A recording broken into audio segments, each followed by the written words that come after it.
But now moving on, हम लोग अपने सेकंड मैच पे चलते हैं, which was between England and Serbia. And I was actually very excited for this match भाई, क्योंकि मुझे मन था इंग्लैंड को देखने का. बट वो टिपिकल जो साउथगेट टैक्टिक्स थे, एंड अगेन उसकी भी स्क्वाड एनालिसिस में हमने डिस्कस करा था कि कैसे मैनेजर बहुत एक्सपीरियंसड है इसके साथ, 2016 से है, so that can play in favour of them. But ये जो कई बार ओवर थिंकिंग करता है, बहुत रिजर्व स्टाइल ऑफ प्ले खिलाता है, this can go against them. And this was a match जहाँ पे चीज़ें इनके अगेंस्ट जा सकती थी. एंड आई जस्ट से कि मतलब भाई इट इज सो स्टूपिड कि कैसे इसने खिलाया अपनी टीम को इस बार. क्योंकि again like let's start with the match. जो लाइनअप्स थे इनके, केन अप टॉप, जो इनके पीछे आते हैं फोर्डन लेफ्ट विंग पे, साका राइट विंग पे, बीच में बेलिंगम. जो डबल पिट था वो राइस का था एंड ट्रेंट का था. अच्छा, सो ये तो हमने एक्सपेक्ट करा था वैसे. हाँ, ट्रेंट का करा था. पीछे ट्रिपियर लेफ्ट बैक पे खेल रहा था, मार्क गुही एज एक्सपेक्टेड स्टार्ट कर रहा था, स्टोन स्टार्ट कर रहा था, वॉकर राइट बैक पे था, ये भी एक्सपेक्टेड था, राइट. एंड पीछे जो अपना पिकफोर्ड था. एंड सर्बिया 3-5-2 फॉर्मेशन के साथ जा रही थी. Like people might think कि Serbia is not that good of a team, but they have guys like Pavlovic, Savic, Lukic, Kostic, Vlahovic, Mitrovic, सारे एचएच जो आते हैं वो सारे इनके पास हैं. तो इनके पास भी काफी स्टार स्टडेड स्क्वाड है एक्चुअली में, like they have a decent squad. तो मैं एक्सपेक्ट क्या कर रहा था कि इंग्लैंड डोमिनेट करेगी यहाँ पे. And even in the first half I would say कि फर्स्ट हाफ में I was like comparatively happy to see England. अच्छा, कि ठीक है, मतलब अच्छा खेलने लो, क्योंकि मिनट 1 से दे स्टार्टेड डोमिनेटिंग. जैसा आई सेड कि स्पेन डोमिनेट कर रही थी, उसी लेवल पे ये लोग डोमिनेट कर रहे थे. हाँ, मैंने स्टार्टिंग का आई वुड से 25 मिनट्स तो देखे थे मैच के, देन फिर मैं बाकी काम में लग गया. राइट. उसी टाइम पे वो गोल भी आ गया था बेलिंगम का. And it kind of felt like through out those first 15-20 minutes it was England जो कि वो गेम को लेके जा रही थी टुवर्ड्स सर्बिया. बट मतलब उसके बाद ऐसा क्या हुआ, I am interested to know. तो पॉइंट ये है कि पहले हम लोग इनका जो फॉर्मेशन थी, जो इनके टैक्टिक्स थे गेम में, वो समझते हैं. जब ये लोग डिफेंड कर रहे थे that was a proper 4-2-3-1. But जब ये लोग अटैक कर रहे थे तो वो बैक 3 में आ जा रहे थे. अच्छा. वॉकर, मार्क गुही एंड जो इनका दूसरा सेंटर बैक स्टोन्स, ये तीनों पीछे थे. ट्रिपियर थोड़ा आगे शिफ्ट कर जा रहा था, ट्रेंट आगे जा रहा था. Trent by the way in the Euro qualifiers या और जितने भी फ्रेंडलीज हुए थे अभी, उसमें ही actually had a different role.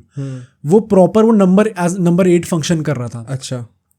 इस मैच में he was given the liberty, the freedom to roam around on the right wing, to put in crosses. मतलब वो विंग वाली पोजीशन पे जाने को उसको थोड़ी हेल्प मिल रही थी, यहाँ पे लिबर्टी दे रखी थी, which was different from what we see in the Euro qualifiers. तो मतलब what I can visualize right now is ये क्या कहीं ना कहीं कुछ हद तक ये 3-2-4-1 ही था गॉर्डियोला वाला. टू सम एक्सटेंट कह सकते हैं. अटैक करते हुए तो था. Okay. But Trent did not have a good game. अच्छा. मतलब वो टिपिकल जो ट्रेंट होता है ना, जब वो कई बार बहुत क्रूशियल स्टेजेस पे वो पोजीशन लूज कर देता है, which can ultimately result in a counter attacking goal. जब समय अच्छा नहीं चल रहा, वो 2-3 बार चीज हुई थी इस मैच में भी. अच्छा. तो थोड़ा सा शेकी लगा मुझे ट्रेंट यहाँ पे. जो दूसरी चीज हमें डिस्कस करनी है यहाँ पे, बेलिंगम जिसने अल्टीमेटली गोल मारा, who was ultimately the difference maker.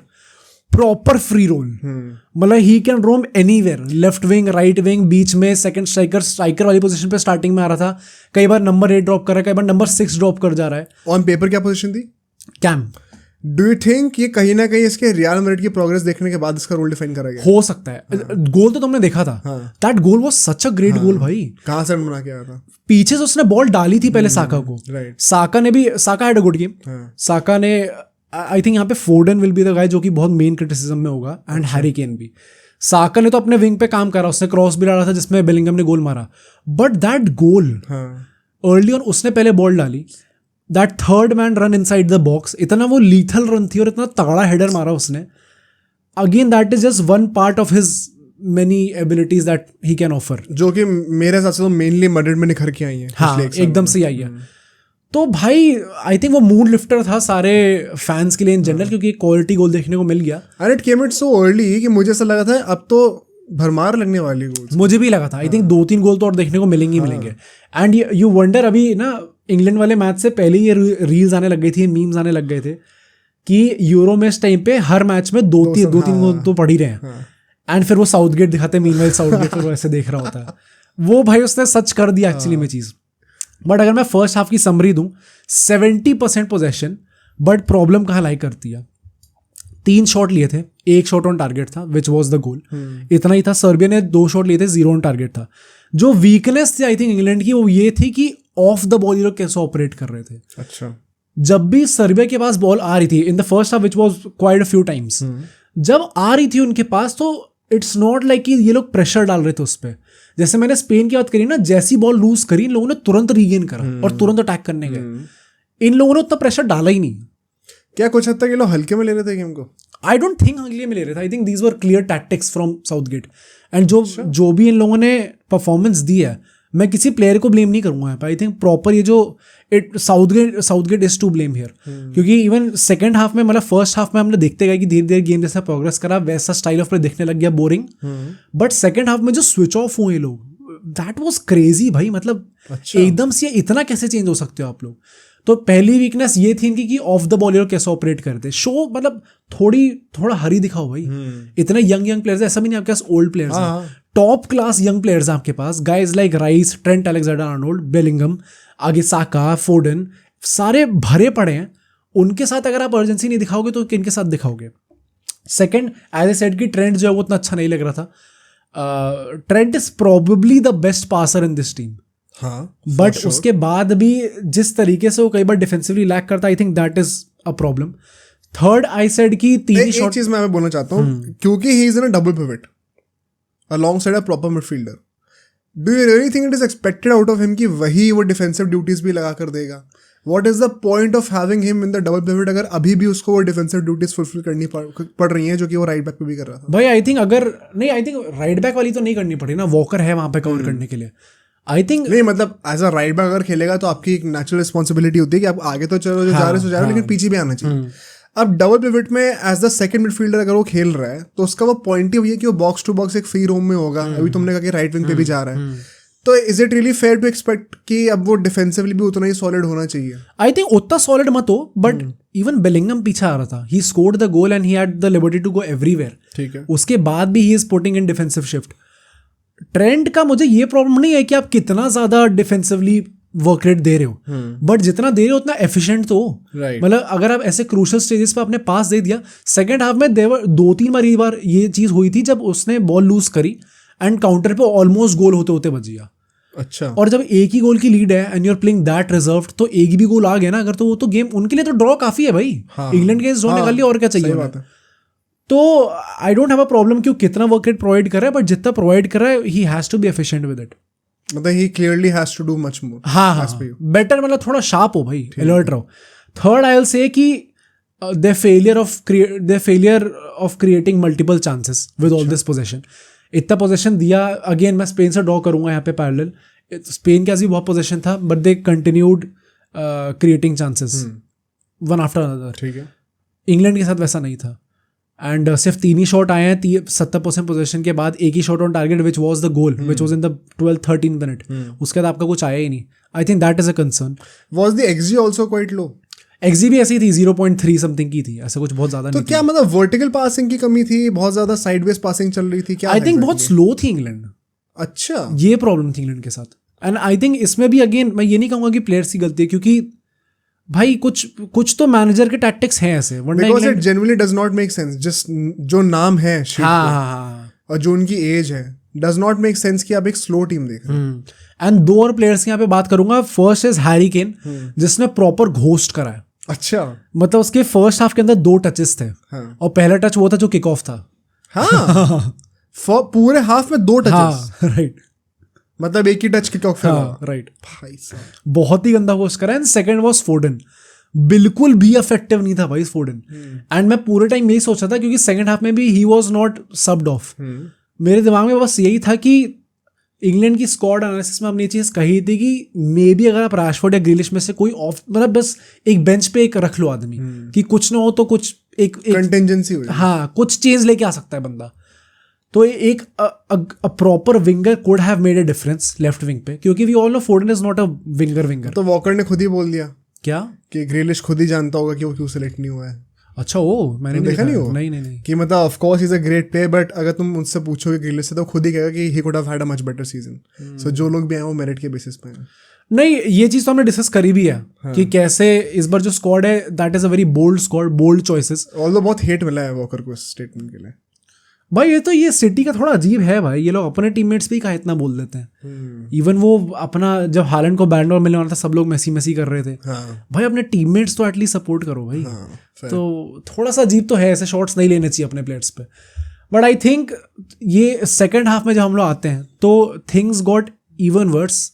And again I tweeted about this also कि 4 बज रहे हैं, मैं रील एडिट कर रहा था उस टाइम पे, एंड मैं सोच रहा हूँ सीलिंग को देखते हुए कि भाई मैंने क्यों देखा ये मैच, क्योंकि कवर करना था भाई, इसलिए सिर्फ इसलिए मैंने अपने दोस्तों से चीज बोली कि मुझे लग नहीं रहा ये मैच अभी स्टार्ट हुआ है, मुझे लग रहा है 4-5 घंटे से चल रहा है। अच्छा। क्योंकि इतना समझ में ही नहीं आ रहा था भाई क्या कर क्या रही है इंग्लैंड उस टाइम पे, क्योंकि इन लोगों ने पूरा गिव अप कर दिया सेकंड हाफ में। It was all Serbia, starting से ही they came out with all guns blazing, proper attack करे जा रहे थे बार बार। एज ए सेड ट्रेंड के चक्कर में 2-3 बार ऐसा हुआ when they got quite close to scoring. And point भैया आप 1-0 की लीड पे हो भाई, ऐसा नहीं आपने 2-3 गोल मार दिए, 2 मार दिए मैं तब भी समझ लेता कि कर दिया। 1 गोल तो कुछ भी हो सकता है, मतलब 89वें मिनट पे पड़ गया, फिर क्या करोगे। तो जिस तरीके से इंग्लैंड ने खेली है एंड साउथगेट के जो टैक्टिक्स थे यहाँ पे, क्योंकि ही could have change things. And में ट्रेंट को भी हटा के वो कॉर्नर गैलेगर ला रहा था, मतलब you could have gone with a brave option of कोबी मेनू, जो हम लोग कह रहे थे कि अच्छा स्टार्ट कर सकता है शायद टीम के लिए, बट वो उसको भी नहीं लेके आया। बहुत रिजर्व टैक्टिक्स, बहुत डिफेंसिव, मतलब फोकस बहुत डिफेंस पे, इतने अच्छे प्लेयर्स हैं आपके पास। एंड पार्टली मैं हैरी केन को ब्लेम करूंगा भी नहीं, क्योंकि he is a striker and he did not get any chance. सिर्फ एक चांस आया था सेकंड हाफ में एंड आते अराउंड आई थिंक 70-80 मिनट के आसपास, ठीक है, जब उसका शॉट पोस्ट पे लग गया था। उसमें भी that was a very good save from उनका जो कीपर था, उन्होंने बहुत अच्छा सेव करा था। But apart from that Harry Kane was legit nowhere to be seen. बाकी फिर Mitrovic had a decent game, उसको सब्स्टिट्यूट कर देते हैं। Vlahovic was that guy Serbia की तरफ से जिसको देख के लग रहा था कि इसको बॉल दो, क्योंकि वो आउटसाइड द बॉक्स से भी जो शूट्स दे रहा था वो काफी क्लोज जा रही थी। वैसे उसका सीन क्या है, मतलब do you think his career is progressing as it should be? जितना हमने उसको यूवेंटस में देखा था रोनाल्डो के टाइम पे, जो हमें लग रहा था जैसा जाना चाहिए, ऐसा चाह रहा है सीजन उसका? मतलब Vlahovic was brought in to ultimately replace Ronaldo, and जिस तरीके उसके स्टैट्स है फ्योरेंटीना में, he was a very promising striker. But Juventus में आके ही हिमसेल्फ आई थिंक किसी इंटरव्यू में उसने कहा था कि एलेग्री की जैसे टैक्टिक्स हैं, इसमें स्ट्राइकर के लिए कुछ है नहीं भाई। यहाँ उसको सैक भी तो कर दिया ना दोबारा, सैक कर दिया उसको अब दोबारा। But in general I think Juventus should be blamed here, क्योंकि अगेन उनका भी जो स्टाइल ऑफ प्ले वो तो झेला ही है, मैंने 3 साल झेला उसको। मतलब अगर हॉयलैंड जैसा बंदा इतना महंगा जा रहा है और मेन क्लब में जा रहे हैं इतने बड़े, तो आई थिंक व्लाहोविच का भी बन सकता है। व्लाहोविच को जाना चाहिए, he should move ASAP, but let's see कि मूव करता है नहीं करता। But I think again I will just say कि I was very disappointed to see England यहाँ पे, एंड कुछ ना कुछ कर करके लाइक ये जो विन हाई है इनकी, they have just peppered over the cracks. Okay, ऐसा नहीं है कि इन लोगों ने एक्चुअली में कुछ बहुत अच्छी परफॉर्मेंस डाली है। एंड आई होप ये चीज़ जितनी जल्दी हो सके साउथगेट चेंज करता है, क्योंकि हम लोग लाइक लेजेंड 2016 से ये बात होती आ ही रही है। इट इज़ नॉट लाइक कि इंग्लैंड की स्क्वाड कभी अच्छी नहीं थी, हमेशा से अच्छी थी इनकी स्क्वाड। 2022 वर्ल्ड कप में भी हमने ये चीज़ देखी, उससे पहले यूरो में भी हमने ये चीज़ देखी। तो आई होप ये कुछ बेटर करके लाता है, एंड जो स्क्वाड है, जो अवेलेबल रिसोर्सेज हैं इसके पास, उसका बेटर यूज़ करो भाई। इतने वर्ल्ड क्लास प्लेयर्स हैं आपके पास, उनका तो यूज़ करो। अगेन आई विल से कि अल्टीमेटली मेरा जो worst performer of this match होगा, जिससे मैं सबसे ज्यादा डिसअपॉइंटेड था, that was Foden, Premier League player of the season. I hope that he unreal form में था, he starts turning up for England, क्योंकि इंग्लैंड के इसलिए उसने बहुत अच्छा कुछ करा नहीं है इस टाइम पे। एंड फोर्डन स्टार्ट तो करेगा ही करेगा नेक्स्ट मैच में, बट आई डू थिंक कि right now they need a proper winger there, which is Anthony Gordon Newcastle वाला, who could provide that width. But then आपको really start him over Foden. हाँ भाई, point वही है कि I think फोर्डन he start करना चाहिए इस टाइम पे भी। You should back your players. तो लेट्स सी क्या होता है इंग्लैंड का। बट भाई साउथगेट माफ कर दो भाई, मतलब वो नहीं हो रहा। Just to close this segment, क्या लगता है, क्या प्रोस्पेक्ट्स लग रहे हैं सिर्फ फर्स्ट गेम के इंप्रेशन पे जाएं तो? ऑफ कोर्स फर्स्ट गेम के बाद बहुत कुछ चेंज हो सकता है, बट अगर मैं सिर्फ इस गेम के इंप्रेशन के बेसिस पे पूछूं, क्या लगता है कहाँ तक जाएगी? आई स्टिल थिंक कि कुछ ना कुछ करके ये लोग सेमीज तक आ सकते हैं अभी भी। हाँ, मतलब जैसे इस मैच खेलो उसके हिसाब से भी। यार पॉइंट ये है ना कि इन लोगों ने खेला गंदा है, बट वी ऑल नो कि लाइक थोड़ा सा भी इन लोगों ने ट्वीक कर दी अपने टैक्टिक्स, तो ये ये ऐसी थोड़ी मैली टीम से बहुत अच्छी टीम भी हो सकती पर वही ना, ये टैक्टिक्स ट्वीक करने के लिए गैरेथ साउथगेट क्या वो चीजें करेगा जो रिक्वायर्ड है? I think he is too pragmatic, and pragmatic होना अच्छी बात है, बट टू प्रैग्मेटिक होना can also cost you games. Plus pragmatism का मतलब ये नहीं कि आप अपने टीम के स्ट्रेंथ्स के ऊपर प्ले ना करो. काम, हाँ, your team has such a good strength of such great attackers, उसको तुम यूटिलाइज ही नहीं करे तो क्या प्रैग्मेटिज्म है? प्रैग्मेटिज्म का जो प्रॉपर एग्जांपल है जिसको फॉलो करने, दैट इज स्केलोनी फ्रॉम अर्जेंटीना, या फिर अपना जो फ्रांस का डिशॉम्प, उन दोनों को फॉलो कर सकते हो. ये जो साउथगेट कर रहा है that is just coward football. मतलब आई होप इस चीज पे साउथगेट काम करता है, एंड जो रिसोर्सेज हैं start using them. I just hope that. No fair. अब सोचो अगर एक क्लिप इतनी बढ़िया थी तो पूरा का पूरा पॉडकास्ट कितना बढ़िया होगा. तो अगर आपको इसी क्लिप का पूरा पॉडकास्ट देखना है तो यहाँ पे क्लिक करिए, और अगर आपको ऐसे ही और क्लिप्स बिंज वॉच करनी है तो यहाँ पे क्लिक करिए.